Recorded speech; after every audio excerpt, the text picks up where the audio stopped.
Hello versus what? Ross Merriam here with his deck, and honestly, tell us. I can't do that. It was actually really hard. Yeah, I know. Was it pretty good though? Yeah, it was, and That it was looked super hard. impressive. I'm not gonna lie. But I can't do that. All right. Well, we had some technical difficulties, but hopefully we're back and we're good now. Ross was playing Temur Conjuring deck, kind of a play on Collected Company.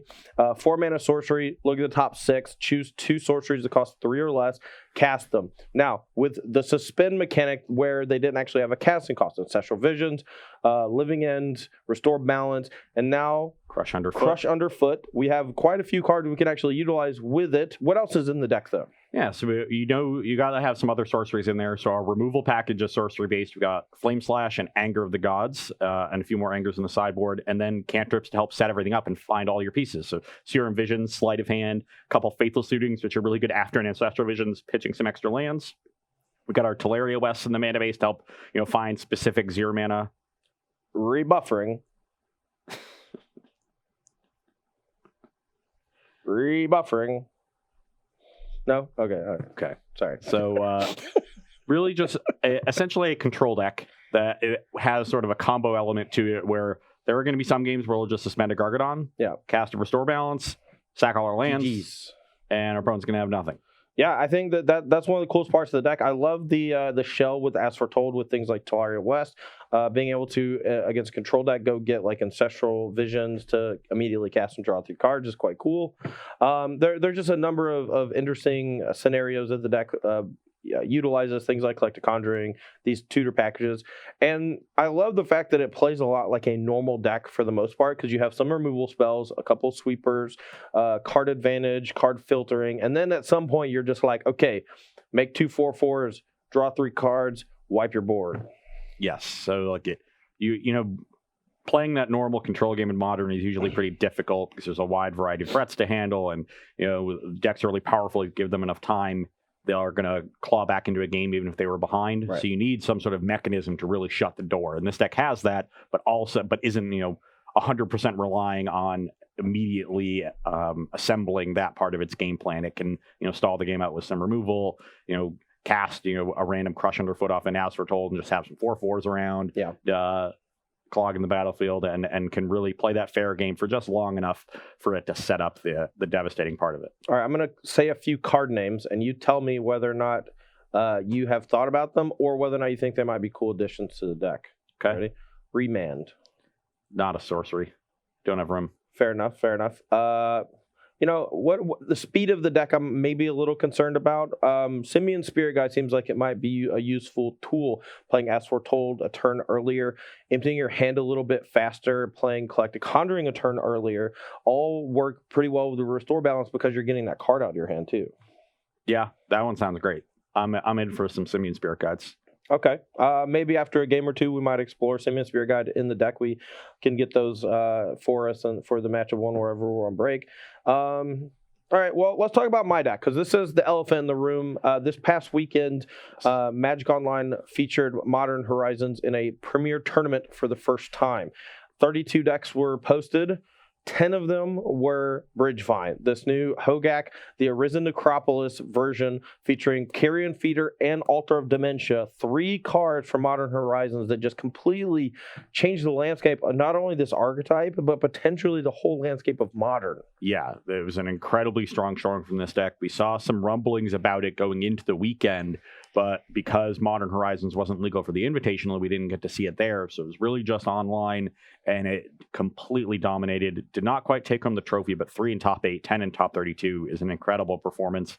This is not the same Bridgevine deck that was a flash in the pan last year that had a pile of hangerback walkers and walking ballistas. I mean, instead of playing a bunch of 0-mana creatures that die, we just get to play 2 free sacrifice outlets, which are busted. So and with Hogak, you just end up cycling through your entire deck and then milling them out in some games. Yeah, I think the real strength of the card is that, Altar of Dementia for the first of all lets you target yourself, and that lets you dig through your deck for more graveyard synergistic things, as well as Bridge from Below. And when you combine a Bridge from Below, Hogak and Altar of Dementia all together, it allows you to deck your opponent so insanely fast.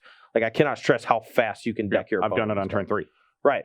And that's with also the explosive. Like, sometimes you deck your opponent and you still have 20 zombies left or whatever. Like, and that's kind of the strength of being able to mill yourself with Altar while also it being a free sacrifice outlet. In the past, we've only had a handful of Viscera Seer Saw, a reasonable amount of play out of various strategies, always like a one of at least in these sacrifice combo decks, We've seen Greater Gargadon not only in your deck, but sometimes in Dredge in the past combined with Bridge from Below. But now that we have Karen Feeder, 1-mana zombie that triggers or works really well with Gravecrawler, which I like, as well as just a number of other sacrifice synergies like Stitcher Supplier, and even Blood Gas. It gets really large really quickly.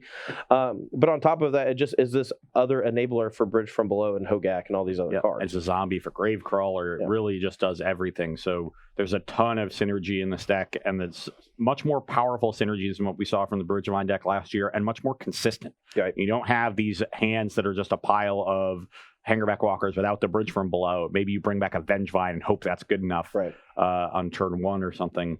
But this deck is really... it's not quite as explosive as that deck could be. That deck at its best could double bridge on it, make 4 zombies, next turn bushwhacker you and kill you on turn 3. Yeah, but sometimes you also Faithless Looting and you end up with a bunch of Hangerback Walkers and Insolent Neonates or whatever and just do nothing. This deck is killing you on turn 3 slightly less often, but killing you on turn 4 very often. Yeah, way more often. And through disruption. Cards like Thoughtseize, Counter Spells, even sometimes Spot Graveyard Hate doesn't do enough. And I think that is the true strength of the deck. You need an all or nothing card against them like Leyline of the Void. And then now they're already starting to come prepared with 4 copies of Wismare in the sideboard. Oh, your Rest in Pieces, your Leyline of the Voids. Nuh-uh. 1 mana, kill it. Yeah, no, that's a very good point. And I wrote my article this week, which should have gone up today. Actually, I didn't check the site. But we'll either be up today or we'll go up tomorrow. Is about how to combat this deck, and that was one of the points I made. You really need the Rest in Peace Leyline heavy Graveyard Hate card as opposed to things like Surgical Extraction and Ravenous Trap that we've seen. And unlike Dredge, which needs to go to the graveyard first in order to set up its game plan, needs to get the dredgers and the creatures in the graveyard, this deck is playing to the battlefield as it's set up. It's casting cards like Altar of Dementia and Carrion Feeder and Insolent Neonate. And the only card that really plays to the graveyard are the 4 Faithless Lootings. And that means that they can play their setup while you have your Leyline and your Rest in Peace on the battlefield.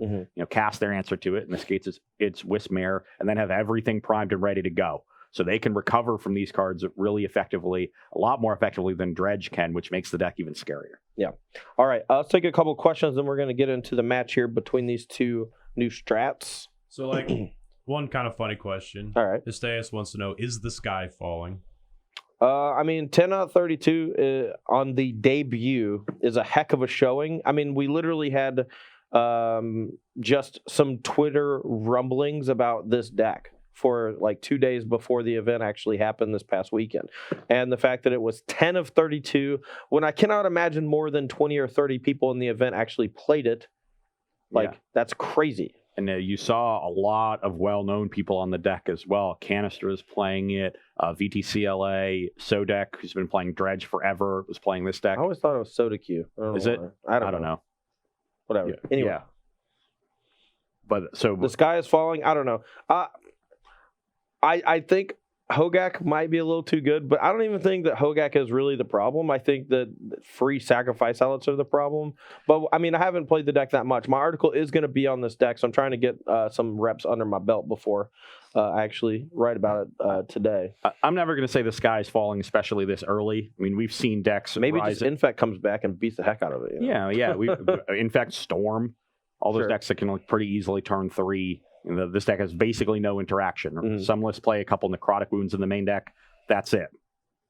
So if you can just race them, maybe with the London Mulligan, the Neoform deck beats it, the weird things like that. But that could be a problem. If this deck is so powerful and consistent, killing on turn 3 and 4, and the only way to combat it is decks that are killing on turn 2 and 3, then that's not a format that anyone wants to play. Yeah. So that would also be an issue. But Modern has adapted to decks that have been dominant for a period of time. We just saw it happen with Izzet Phoenix. We've seen it happen with Grixis Shadow, with humans, with Dredge. So I'm certainly not going to, say the sky's falling now. But right now, we've got 2 weeks before Pittsburgh. This is the deck that everybody needs to be playing with and against. Yeah, that's for sure. Also from Esteas, we had some new Chandra's preview today. Yeah. And he was wondering, how do you feel about them not sticking to the War of the Spark paradigm where an uncommon planeswalker has like a minus in it and a static ability, just kind of went back to a usual planeswalker? I think the War of the Spark statics were hopefully going to be just relegated to just War of the Spark, because the statics are a little hard to remember sometimes and they cause a lot of problems in tournaments. And I just think inherently having a permanent on the battlefield that has something that alters gameplay or alters some aspect of the game is not necessarily healthy to have a bunch of them. So I'm fine going back to the old Planeswalker ways. And the way that these actually look pretty cool. The uncommon one, doesn't have an ultimate. It just kind of goes like tick down, stay even or whatever. I kind of like that build of like the planeswalkers to kind of keep them from being super busted, I guess. I don't like a 3-mana planeswalker to have ultimate. I think that's scary. Yeah, no, I just don't think that there's any reason to limit yourself in any specific way. Right. So if they want to put an ultimate on a certain planeswalker, as long as it's balanced and it fits, that's fine. If they want to put a static on it, that's fine. And if they want to go to the slightly different template where the uncommon one has 3 abilities but no ultimate, but no static, and they're a little bit powered down, that makes sense. Like one of the reasons that they went to the static abilities that planeswalkers started getting really repetitive and homogenous because they had stuck to that similar mold and they all wanted them all to be flashy and powerful. Yeah. So they had to be something in that mold. So breaking away from that in any way, I think is good as long as they, test it out appropriately and everything's okay. So I think the Chandras that they previewed look pretty sweet. I think the rare one looks really sweet. Yeah, I did the thing where I looked at them, but I didn't really process them, and I've already forgotten 4 of the abilities overall or whatever. So I'm gonna have to go back and look. But I remember thinking, oh, that's really cool. So all right, well, let's go and play some Magic because we've rambled on long enough. And technically, Jerry has the marbles. Jerry beat me on last Tuesday, so I am fine with you saying you have the marble still, and then you get to go first. Yeah, they're over there as far as I'm concerned. Right. If I can see them, I get to go first. What if I can see them? No, I get to go first. You gotta be sitting normally in your chair. Ooh, that's a good start. Is this? Can I still? This is me sitting normally. Ah, okay. All right, my hand's great. So is mine. Okay. Well, let's go ahead and play. I will start on Island Sleight of Hand. Okay. Classic blue deck. And Ross is playing Izzet Phoenix over here. Yeah, let's go with that one and pass the turn. All right, so with this deck, I think so. Right now, I have Faithless Looting, but nothing really worth discarding except for some extra lands. But I kind of want to save the Stitcher Supplier for a later turn so that I can maybe cast that along with another creature to potentially bring back a Bridgevine. So let's just Faithless Looting, kind of sculpt our hand. Ooh, let's card a Bridgie. And Meyer, your turn. Okay. Only one awesome card. That I can live with. So I think we just lost internet. Okay. No? Testing. Should I get on my phone and see if the stream's working on my phone? No, everybody's giving me... Oh, wait. I think we're back. We're back. We're having some real trouble today. The internet went out multiple times. We had a faulty cord. I don't really know what else to do here. I apologize. Are you done? All right, No. yeah, we're good. We're good. I played my second land. We'll make at least 1 red mana. It doesn't really matter. I'm not doing anything with it. Okay. But we'll suspend this and pass. All right. I'm going to go ahead and get... I'm going to fetch and play an Altar of Dementia. Ooh, that's scary. So you're at 19. I don't think I have a swamp. I do have a swamp. Okay, Yeah. cool. I agree with people in chat. Hogak's so powerful. Destroyed the stream. Dude, he just keeps chomping on everything. Good after the altar. Yeah. Okay. Go on a 9. Interesting. It's fetch to 19 for another island.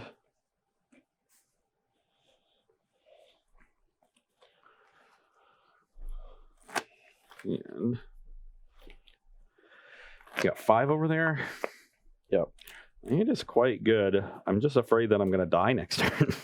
You might. Yeah. You very well might, good sir. I guess I'm actually not going to die. So that's good. Because I have as foretold. Now with 0 counters, I can cast this Crashing Footfalls, and then we can sack one of these rhinos to deal with bridges. So wow, nice draw. Nice draw, Pass the turn. Ross. So I think we're pretty well set up, and then we're gonna get to set our next turn up with this, which is gonna be great. This is actually a pretty ideal curve from this deck. Yep. And if Todd tries to like play slow to not lose a bunch of stuff to not lose a bunch of bridges, Bring then these back rhinos will beat him up. Bloodghast. But maybe we're getting a Vengevine here. Any responses? I'm letting you do things. I'm giving you chances in response to do things. Yeah. Okay. Now there's no reason for me to do anything until like bridge triggers go on the stack because it checks upon resolution. All right. Sack this. Target me. Make a zombie trigger. Do I care about the first zombie? Yeah, I guess this is awkward because Altar gives Todd a way to really recover quickly. So it's Actually, I think I'm actually messing up here. I should not sack this first. okay. Let's Get back to Vengevine first. actually no. I am. I kind of want. I really want you to sacrifice your things here. I don't think 1 zombie token is enough because the rhinos have value on the battlefield. Like they'll just trump the zombie there. Okay. So I might as well just wait. Mill myself for 2. Yep. Hits another bridge and a risen necropolis. That was good. Stitcher supplier. Trigger targeting. Or sorry, trigger on the stack. I will sack it. Target me. So currently 7 cards on the stack to be milled. 2 bridge triggers. I think you should sack 1 right now. I think I'll stack it so bridges are actually on top of everything because I don't want the new bridges to get hit. Yeah, you certainly do that. You have 3 in hand? I have 3 in hand. So you've already played a land, right? I have already played a land, yeah. So Bloodghast isn't coming back anymore. There's probably just a Grave Crawler or maybe another supplier would be the worst case scenario if that's in Todd's hand. These 2 zombies now worth it. You're going to get 7 towards another bridge.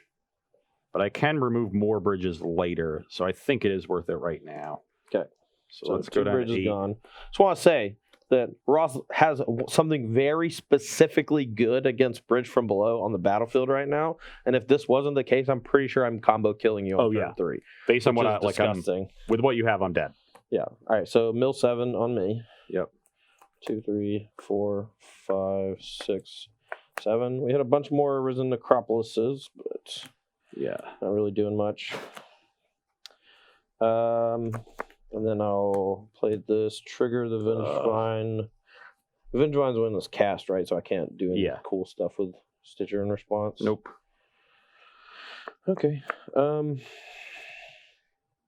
I don't really feel the need to do much of anything else other than cast a Hogak. So I will cast a Hogak for 3, convoke, and then 4, 5, 6, 7. Okay. And I might just mill them out next turn manually with Bloodghast and stuff and Hogaks. Go. So we got 15 power. Oh, I think I forgot to mill 3 for this one because it just has the ETB. Yeah. Okay, Gravecrawler, nice. Let's add a counter here. Take counter off here. All right. Pretty sure I'm just getting wiped. Guess we'll fetch to 18. And get a mountain. Maybe I should have attacked with a Vengevine and then cast Hogak with one more delve. Can I do that instead? What? Attack with this? Sure. And then just delve one more card? Yeah, I'll just take the 4. Okay. Go to 14.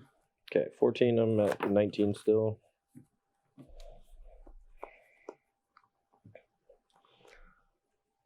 Okay, we'll use the As Foretold to cast Serum Visions because we really want to find a Restore Balance here off this Conjuring. Okay. Awkward. You drew the Restore Balance and you use this? No, I drew Teleria List, which could have found Restore Balance, but so if I cast the Serum Visions, I could have transmuted. Yeah, but you couldn't cast the Collector Conjuring, which gives you more lives. Yeah, exactly. It's just the one Punisher case when it's very clearly correct to do it this way. So I have an Ancestral here that I could leave on top and guarantee a reasonable hit, but I don't think that's actually winning me the game. I think if I don't hit Restore Balance, I'm dead next turn. Yeah, I actually think I'm going to deck you next turn, if you don't kill me. Or if you don't get all my stuff off the battlefield. Yeah. So I'm just going to bottom both, and we'll dig as hard as we can. All right. Oh,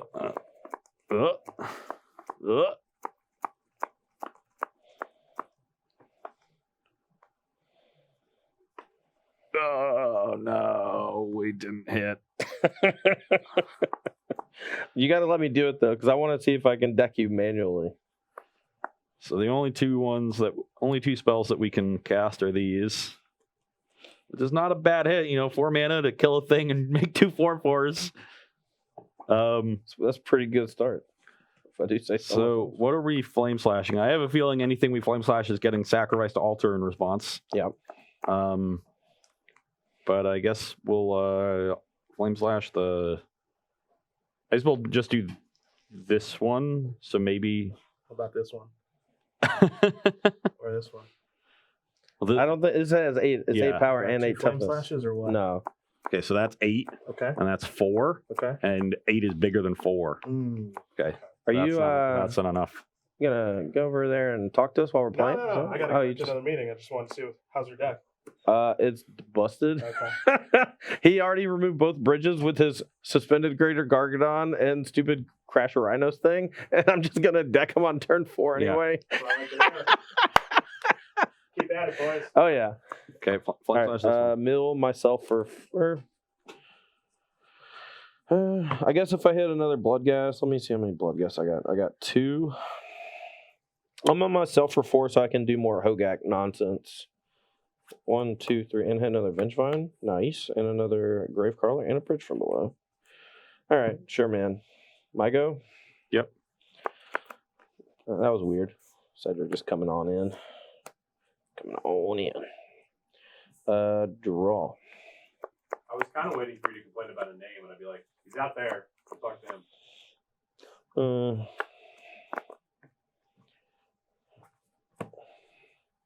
So we got 2 Vengevines. Gravecrawlers don't really matter other than the 1. 2 Bloodghasts. Million Hogaks. Definitely not flashing back looting. I'm pretty sure I can kill you, turn. I just haven't mechanically done it enough. I need to know how many cards you have in your deck. I got 40. 4, 7, 8, 12, 14, 16. Sorry, 46. All right, let's start with bring back 2 Bloodghasts. Yep.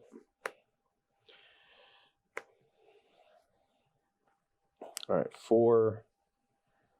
I don't think I'm going to do either of these, so let's go 5. Tap this. Sorry. Exile these. I'm going to cast another Hogak. And then with Hogak on the stack, I mill you for 8.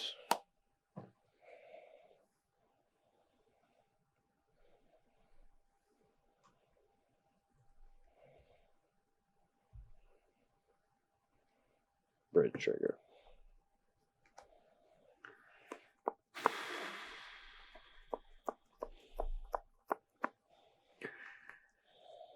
You have, it's going to be 5 creatures.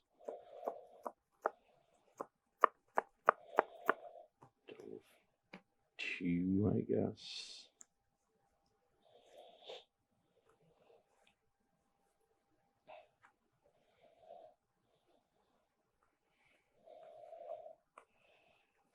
Let's go. Get the bridge. Okay. All right. So mill you 8. No zombie. Hogak comes back. So we disconnected again. Are we recording? Yes. Can we just keep going for YouTube? And if they come back, great. Yeah. Okay. That's fine. I don't really know what else to do. I mean, we can just wait till it comes back. Yeah, let's just wait and cut it for Should. YouTube. I mean, that's the thing. Just wait and cut it for YouTube. Yeah, we'll just wait. Okay. So I'm at 38 cards. You're going to get at least 3 more Hogaks. You're not at 38. You're at 32. You said you were at 40. No, I said I was wrong. I said 46. 46. Oh. All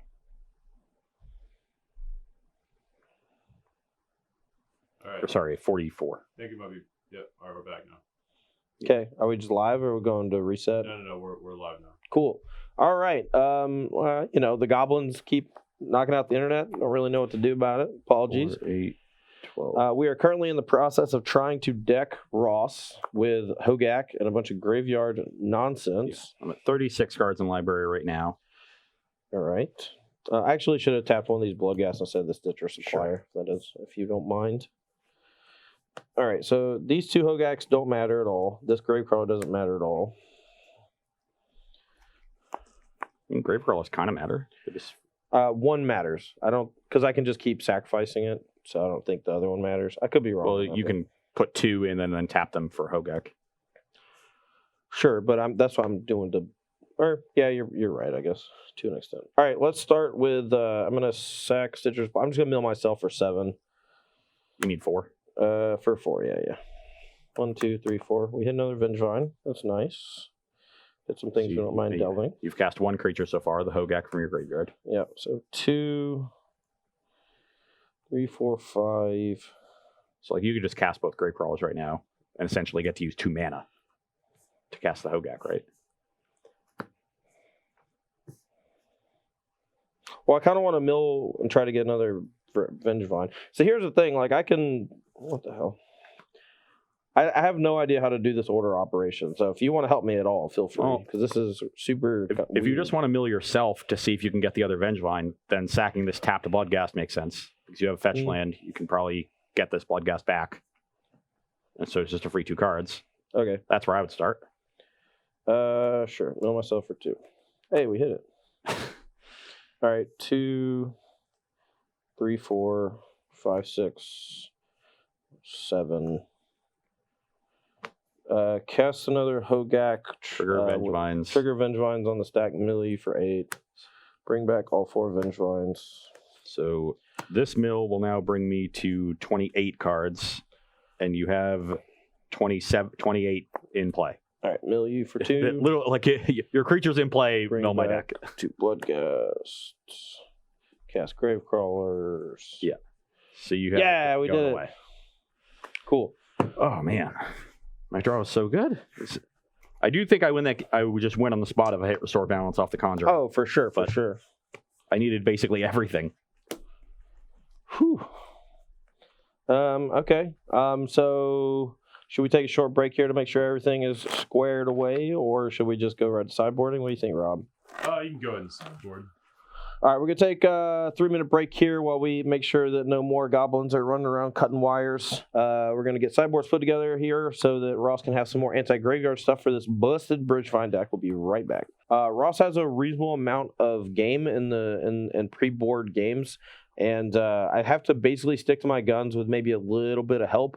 If I assume he has Leyline of the Void, I can bring in Wismare, but since he's a Talaria West deck, I think Tormod's Crypt is a little more likely, and we've already figured out that one of the relics should be a Tormod's Crypt just because it was mild deck building oversight, but that just happens when you're trying out new stuff. From my side, though, I think cutting a blood gas is okay. We just want to get some ingot chewers in to chew up the artifacts that are going to be hitting our graveyard. And necrotic wound can just very easily come out because it doesn't really do a whole lot. Yeah, I don't think killing my Greater Gargadon is something you need to worry about. Yeah. On my side, we're doing a whole lot more. We got our Graveyard Hate. We got some more Anger of the Gods, which can be pretty good, though if caught as a sacrifice outlet, they're not going to be great. I am bringing in some shenanigans to deal with Altar because I think it's very important. I think it's the more important of the two sacrifice outlets. I could try to leave in some Flame Slash to help answer Carrion Feeder, but I think that's just too much. Yeah, I don't think so. I'm gonna say that Altar of Dementia is also the way that I kill you without being vulnerable to Anger of the Gods. Yeah, that's a huge deal. So I think the shenanigans, it doesn't look like maybe it should come in, but I think Altar is just too good. Yep. So the Flame Slashes come out because removal's pretty bad outside of killing Carrion Feeder. The Jace is obviously not for this matchup. This is for, grindy fair matchups. And then we're already cutting 3 sorceries here. We're adding 4. The rest of our deck is sorceries or cards we can't cut. Can't cut As Foretold, and you can't cut Greater Gargadon. Just too important to the plan. Yep. So I'm going to be down on total sorceries. So I've decided to trim 1 Conjuring. This is pretty common when Collected Company decks are sideboarded. They'll trim on a company because it's just not going to be as reliable. And then the sorceries that we least want to hit off of Conjuring, Vision is definitely the worst of the two. It's really good in fair matchups when your removal is good or when your opponent's hitting you with counter spells or discard effects. Yes, but that's just not what it's about here. We need to get some Rhino tokens that we can sacrifice to deal with Bridge, and then restore balance really to clear your board. Like that. That's the recipe that we're trying to follow here. We came up 1 step short last game, and we're going to build towards it here in sideboarding. So trim down a couple Ancestrals, and then I'm trimming 1 looting because they get worse when you're not Ancestraling yourself. You don't have as many resources to deal with extra lands to pitch. So they're a bit of a package. So we can trim half of each of them. All right, quick hits before we get for game 2. Quick hits. Ross, what about Narset and Wheel of Fate? Is that a little too cute for a prison-y type strategy? I mean, I don't think you're fitting that with Collected Conjuring because Narset is yet another non-sorcery.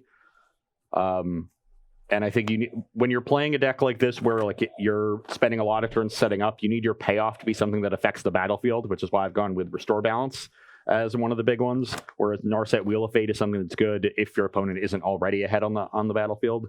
And when you're going on the Restore Balance plan, that means you need As Foretold and Greater Gargadon, and those along with Conjuring give you 12 cards already that aren't hits off of Conjuring.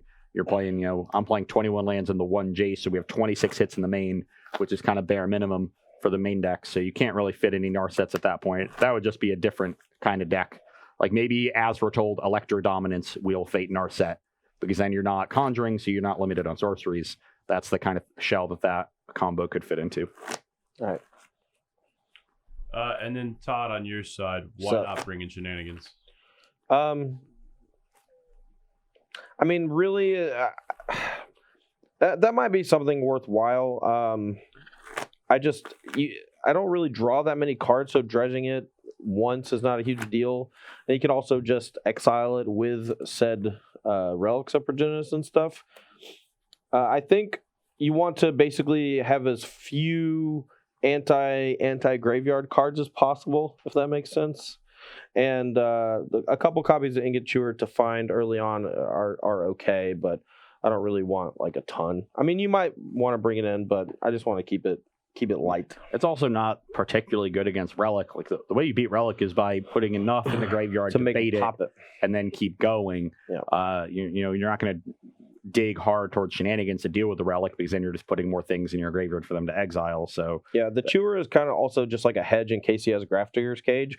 Normally in game 2 when you're up a game, you just kind of guess on what you need to fight, and then after game 2, if you lose and you see specific graveyard hate, then you can reconsolidate and bring it all in. Okay. My hand is like kind of mediocre, but I kind of want to see if this is still a good hand. So I think this hand is reasonable because I have this card, so I think I'm going to be able to stall the game a little bit longer. So I'm going to start on a Suspended Ancestral. Nice. All right, Carrion. I think turn 1 Carrion Feeder is just good. That's not a good sign. That was a good draw, though. Still. Now I'll suspend a Greater Gargadon. All right. That's the turn. I think I'm going to get wiped on turn 3. Whoa. Attack. 19. Shock.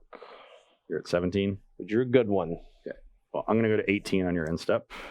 Okay. So we got 18, 17. We can get a tapped steam vents here. There it is. Am I getting shenanigans or am I getting wiped? We'll see. I guess even restore balance isn't even that good in this spot. I want to wait. I do love their restore balance actually gets permanence, and not like old balance where it doesn't hit everything. Because I'm pretty sure doesn't balance just not hit artifacts. There's one card type that balance just doesn't affect. I think it's just like hands, lands, creatures. Balance right? doesn't hit artifacts. Yeah, that's why it's good in vintage with Moxen. Mm-hmm. Okay. Well, I think I'm just gonna play it somewhat safe and blow this thing up. Yeah, I don't want to sack the Karen feeder to the altar. I go. And I've got a land to play, but I guess I'll play the fetch land. Okay. That was a good draw. Stop saying that.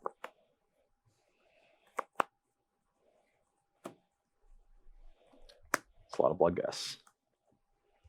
Yeah, sack both, fetch again.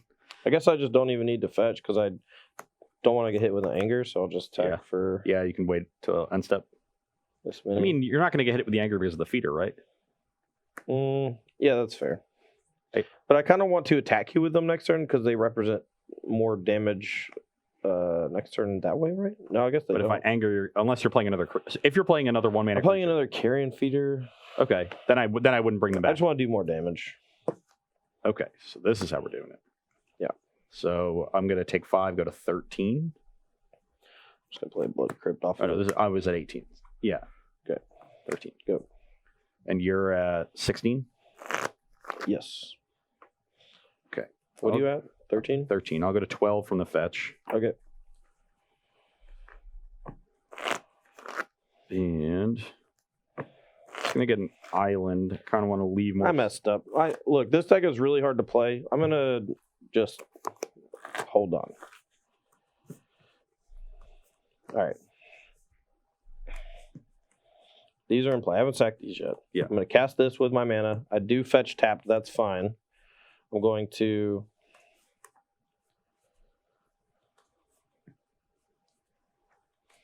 I'm going to sack this to this. And then sack this. These. Play this. Then sack this. And then hit you for 1 extra. So I'm going to end up at 11 after the fetch. And you have a Hogak. Yeah. Okay. See, that's way better, right? Pretty sure it's way better. Yeah. So many little things that I have to figure out. So I'm threatening to kill on turn 4, and I thought my hand was bad. Once again, we are in the spot where our Conjuring needs to hit. Let's go! Get me! I actually just want you to get me. Flip them up. That's not it. Is that it? No, that's not it either.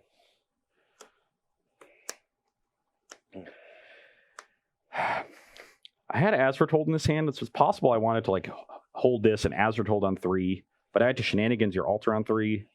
Maybe I would have just died. You think you would have just died? Yeah. Because I would have milled myself a bunch and then Hogacked a bunch and maybe found a million bridges. Keep going. You got it. You got this, dog. I mean, you can just make 2 4/4s and not die also. Had I Azforetolded, I would have been able to hit these into a restore balance too. Yeah. Maybe I should have just Azforetolded. You're just gonna hit it. Okay. Well, I hit 4 you're not force, dead. so You're I not get to dead. survive, and I have Azforetold, so we should be in good shape. Okay, let's make 2 4/4s and draw 3 cards then. That seems fine. I agree. I'm at 11.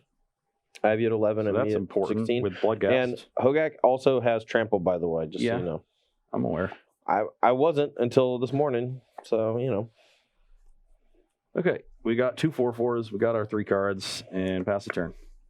Honestly, I was really hoping that I drew Altar and killed you this turn. Altar is so messed up in this deck. Okay. Bloodghast, sack it. Plan, bring them all 3 back. Apparently, I'm 1 short of attacking with them too, but we can threaten a bunch of damage. He has to chump this or he dies. Yeah, so this definitely gets chumped. And then he either takes 8 or whatever. Pretty sure I'm just getting wiped next turn. I think I should block here, so then I go to 7, because then once I do the thing, yeah, once he restores balance, you're going to have 3 blood gas in the yard, and so they can't attack me for lethal. Yeah. So let's block, and then we'll sack this one blocking the feeder. Yeah. And then I'll take 4 trample, go to 7. Okay, pass turn. Okay, this goes to 6 on upkeep, and I'll resolve this Ancestral on myself. Luckily for me, he's going to have to discard a bunch of cards, but he's going to be able to, I think, 2-tap me with a Greater Gargadon. And that's not good. Although I guess if all he does is go as foretold, restore balance, he actually can't get the Gargadon online this turn. So I might be able to race him if I just draw a land off the top. You're at 16. Yeah.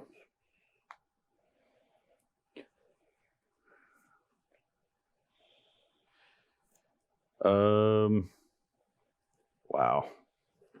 This would be very easy if I were at 1 more life. So I haven't found the restore balance yet, but I have another conjuring. Okay. So I'm going to have to conjure this turn. And I have a 5th land.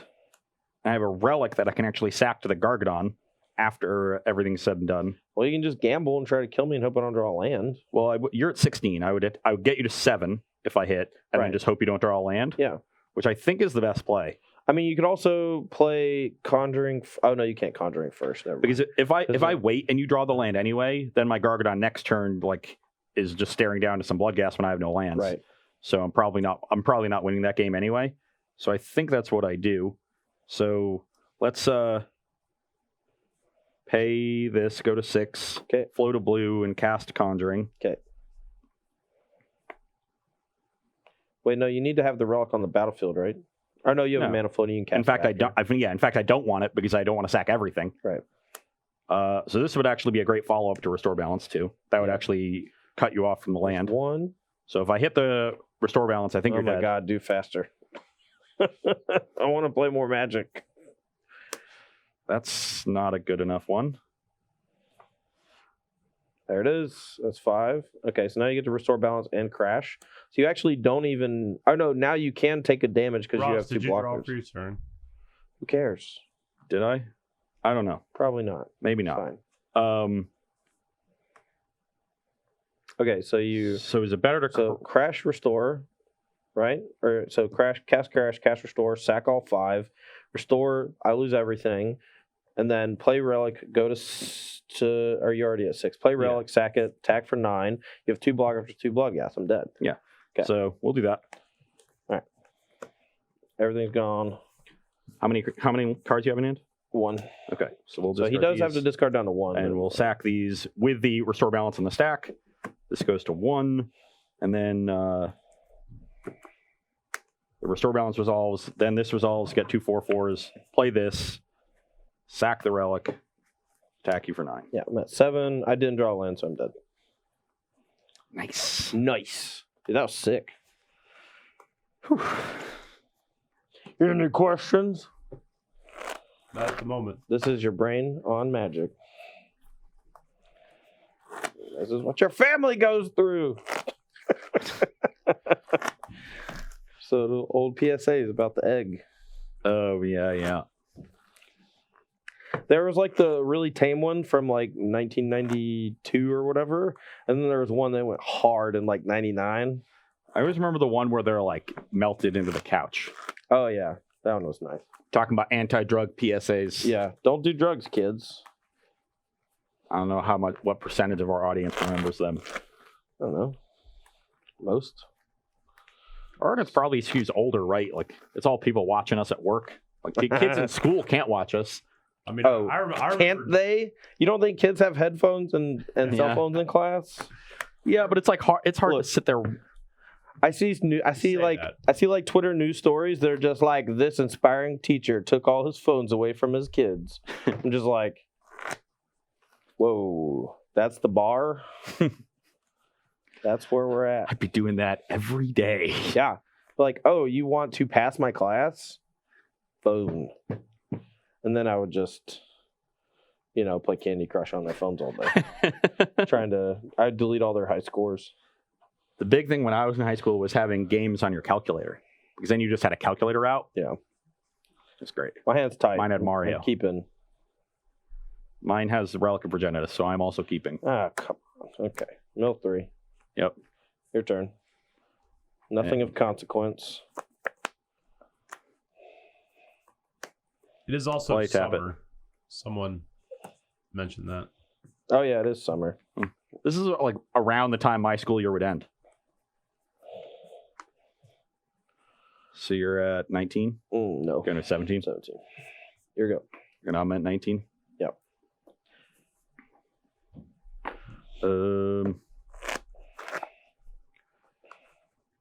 Okay. Play another Relic of Progenitus. I do have another relic. Come But on. I don't think I want to actually play it. I think I'm going to slight this turn so I can set up for next turn. Okay. And I think we want this one. So let's take that one and pass. Draw.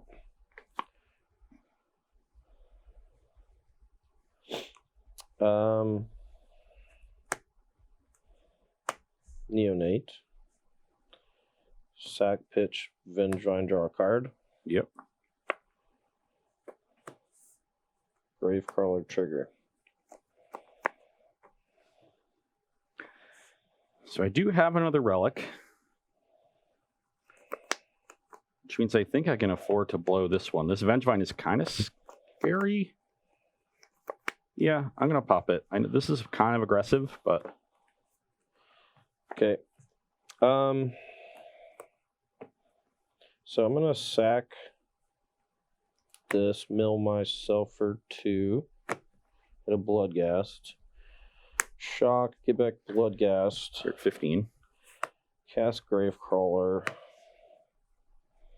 think I just attack for 1, and because he's probably going to like anger me or something, but we got the Relic off the battlefield. So if I sack this, that's 4 in the graveyard. This is 5. If I hit a Hogak, I can cast it, and then maybe hit Bridge and stuff too, and just go bananas. So let's just try to go bananas. Why not, huh? Okay. Mill 4. Hey, we had Hogak. So let's 2, 3, 4, 5, 7. Cast Hogak. And then I can mill myself for 8 and then nothing else. So I guess I'll just say go. I can mill myself for 4. Hold on. Just talking it through.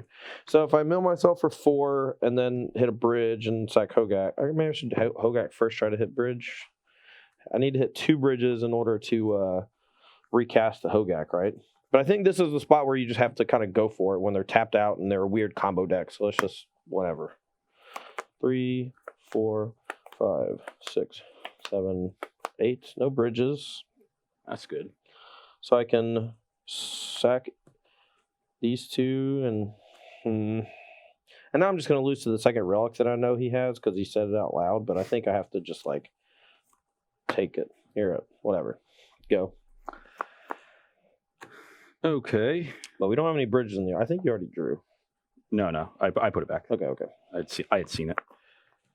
So now, with the Hogaks in the yard, I'm pretty incentivized to Relic this turn, which was not my initial plan. I also have a Bloodghast in the yard, just so you know, and a Gravecrawler and a Faithless Looting, so it's pretty good. And there's no reason for me to wait, because Todd can just untap and immediately cast a Hogak. Yeah, I really need... If I hit 1 bridge there, I could have re-Hogacked, but I didn't, so... So let's do that now, and then we didn't find anything we need to play, so let's play Steam Events Pass. Draw. All right, so now we're just going to try to combo again. So let's mill ourselves for 2. Mill ourselves for 2. Hit a bridge. Let's go. Maybe we should looting first. We have looting and Gravecrawler, so let's just do that. Loot. Yep. We don't really need the Ingot Chewer anymore, so let's just discard that. Land, get back Bloodghast. You have another zombie? Bridge. Oh, yeah. Sack this. Get a zombie. Mill myself for 2. Well, this is messed up. Yeah. Cast Gravecrawler. Sack it. Mill myself for 2. Hit a Vengevine. Well, we've only cast 1 creature, so we'll cast this again. Get back Vengevine. You're seeing just how fast this deck reloads because of Altar of Dementia. Like, I was really willing to use some relics aggressively because I wanted to find an early turn to get this as foretold down, and I just wasn't. I relicked him on turn 2 and was forced to immediately relic again on turn 3, and now I'm probably dead on turn 4.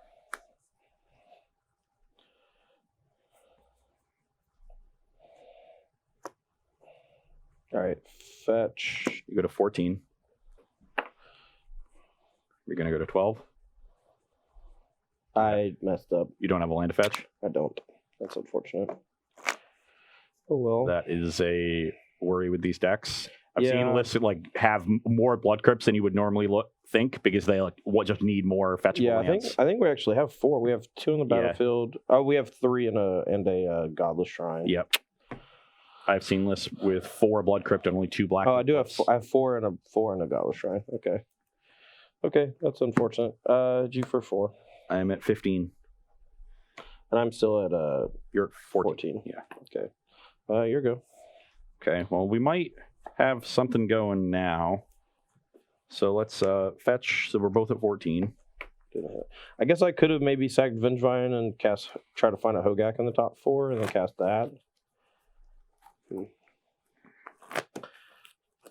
That's the thing. I don't know when to stop. Like, I don't know when the chains are supposed to end, you know? Yeah. The altars can always hit something else, but I kind of don't really want to keep sacrificing my entire board every turn, you know? What do you got? Conjuring? No, I have As Foretold, Faithless Looting. Okay. Why would you not Faithless Looting first? I don't understand. You're just locked into doing whatever you're doing, I guess. Yeah. Okay. Let's discard a couple lands, and then make some 4/4s. Sure. Pass turn. Okay. Draw. Let's go sack Vengevine on myself. Hit another Vengevine. Let's go cast Gravecrawler.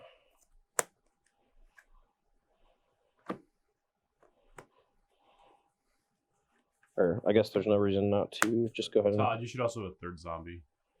Oh, sure. Sack it, mill myself. Get another zombie.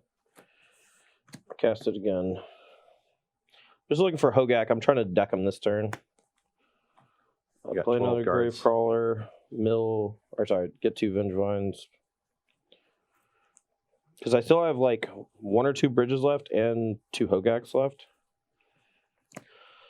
Sack this, mill 2.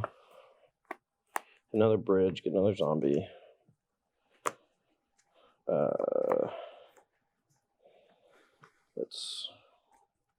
Sorry.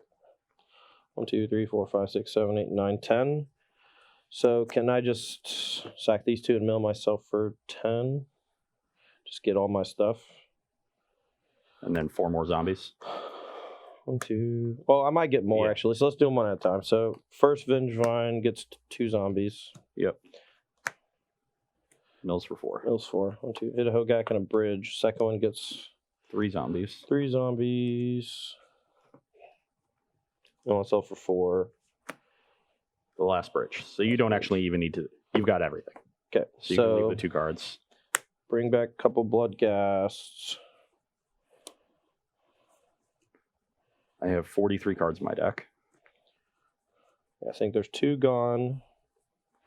So we only have the 2. And then I'll just start casting Hogaks. And then every Hogak makes 2 zombies and lets me recast Hogak. And then I mill you for 1 million. Yeah.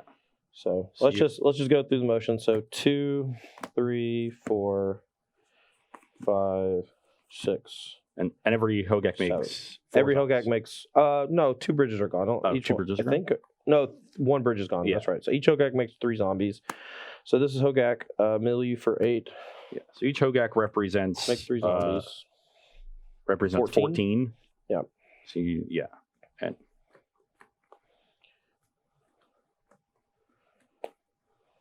Okay, so then tap these two, play it again, dredge these 5. Sack it again, mill you for Jillian. get And 3 then- more zombies. Yeah, I mean, I'm running out of dice. Sack those 3 zombies. Well, tap them, cast this again. Yeah, you have it by a million. It's a lot.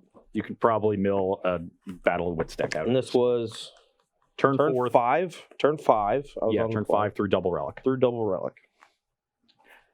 Probably blew the first one too early, but I didn't want to have to hold up a mana every turn. Yeah. I wanted to Azeroth hold on 3. That was my whole goal. Yeah. Well, that's why I went kind of hard with the Hogak, like trying to find the Hogak and trying to find more bridges.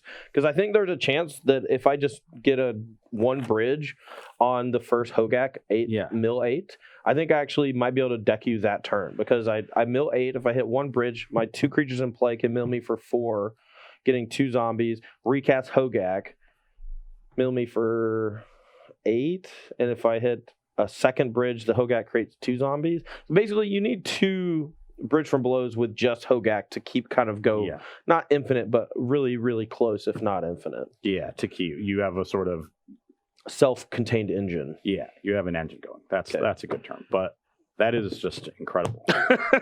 Alter Dementia lets you reload so quickly. Yeah, and that's why that's scary.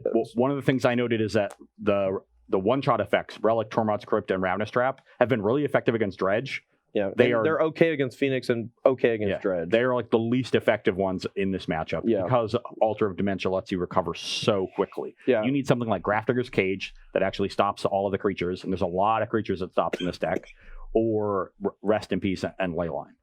Yeah, one of these like cards that literally shuts down the entire graveyard.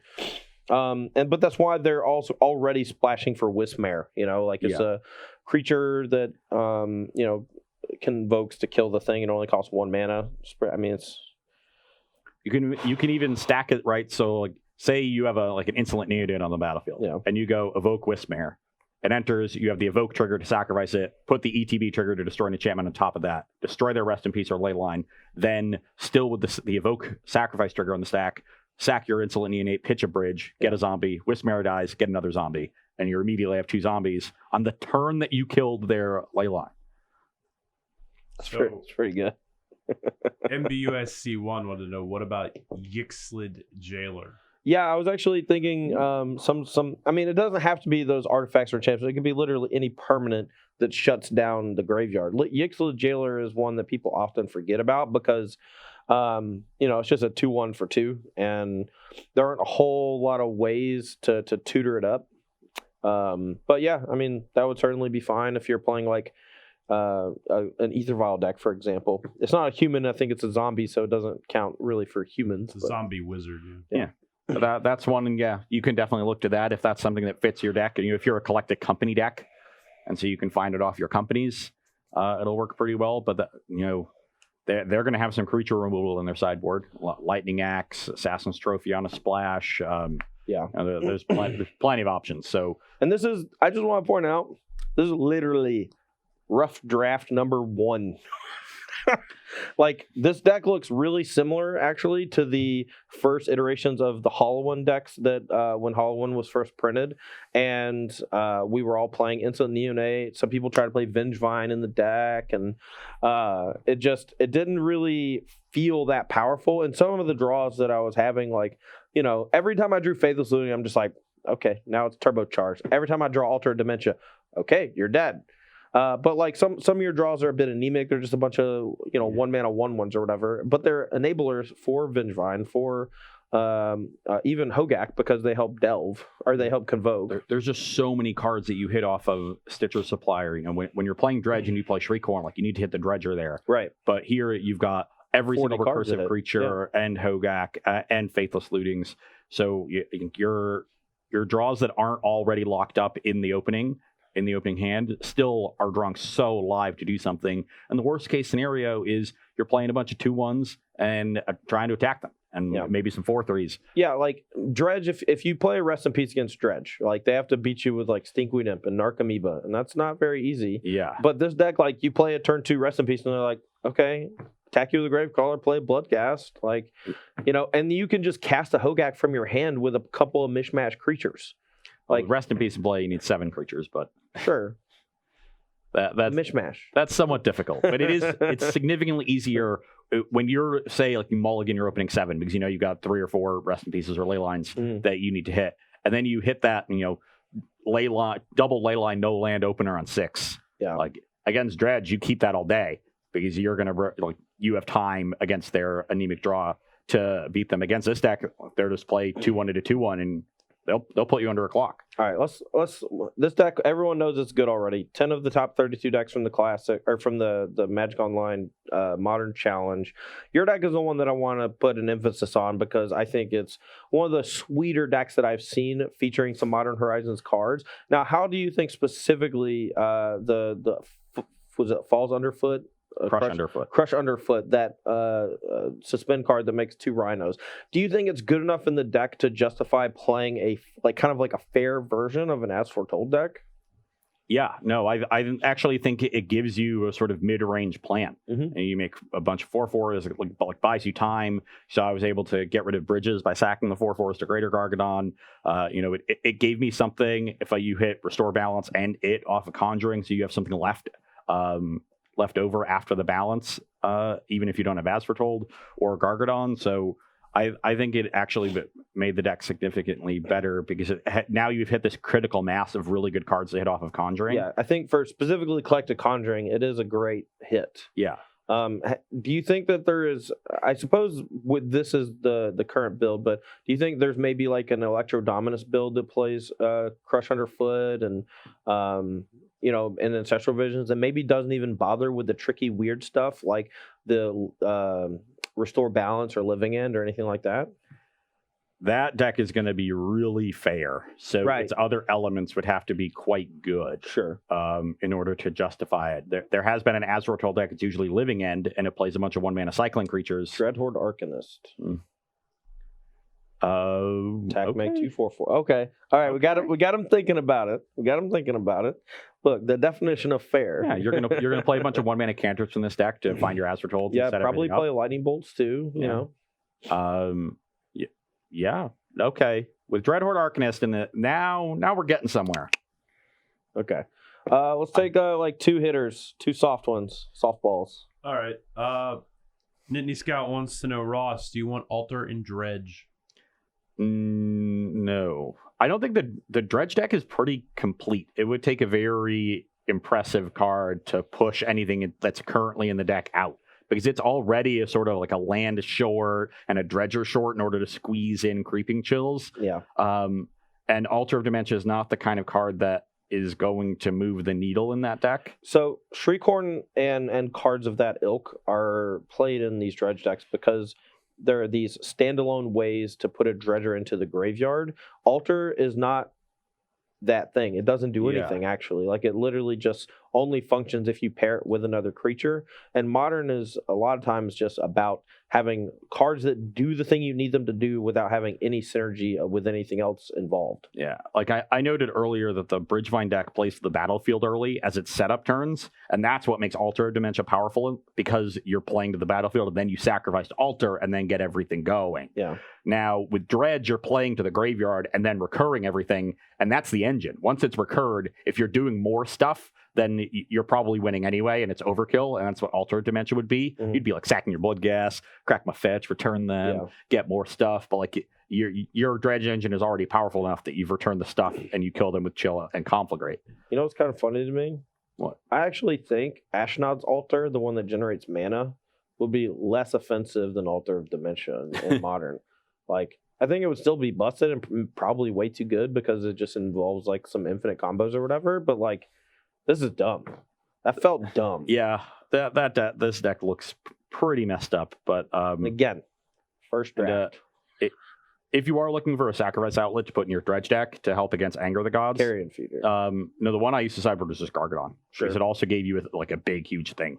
That's fair. It was really good against like the Scapeshift decks that remember the first iterations of Dredge we started playing in with, or I guess newer iterations of Dredge, where Like, we just won against Leyline of the Void all the time because we just, like, suspend a Gargadon on turn 1, play a mishmash of Narcomoebas and hardcast prize amalgams because we were playing Gemstone Mines, and then they would just die because they mulled the 5 and played a Leyline of the Void. We just hit them for 9 twice. Yeah, I used to sideboard Greater Gargadon and Dredge for all the anger decks because it was really popular back then, and so that's the one I would look to if you're looking for something to that effect. But all right, last one before we move on. What about Seasoned Pyromancer in Dredge? I think it's a little too slow, personally. Yeah. I wrote about the card, like a whole article about it, and I thought that, there's a chance that the format gets really hostile towards graveyards, and if that becomes the case, having a threat that is synergistic and allows you to go long, it starts to function a lot in the same vein as the Life Gnome Conflagrate versions, where synergies where you no longer have to be a creature-based deck. Like, you can attack from another angle. Seasoned Pyromancer works well in the deck, right? Because it allows you to have these discard draw effects while also providing you with a card that's really good against your Graph Digger's Cages, Rest in Pieces, and everything else. It's a standalone threat. Right.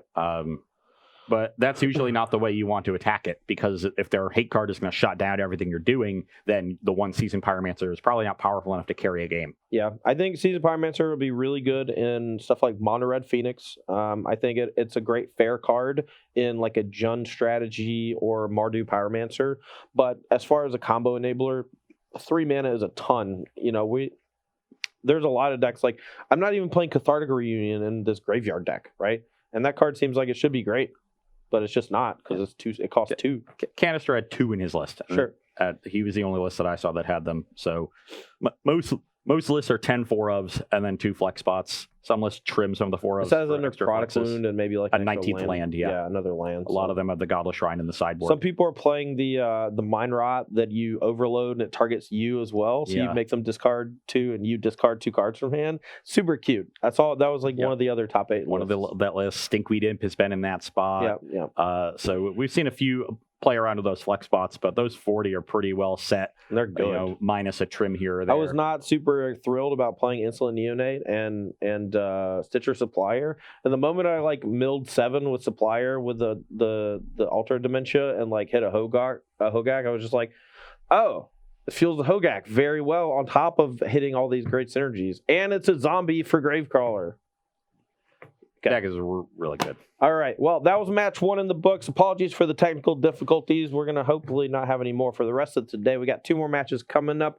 Preview for the next match? We are going to be playing Izzet Delver against Esper Death Shadow. All right. Well, don't go anywhere. We got a lot of new cards for Modern Horizons in these decks. We'll talk about them more when we come back right after this.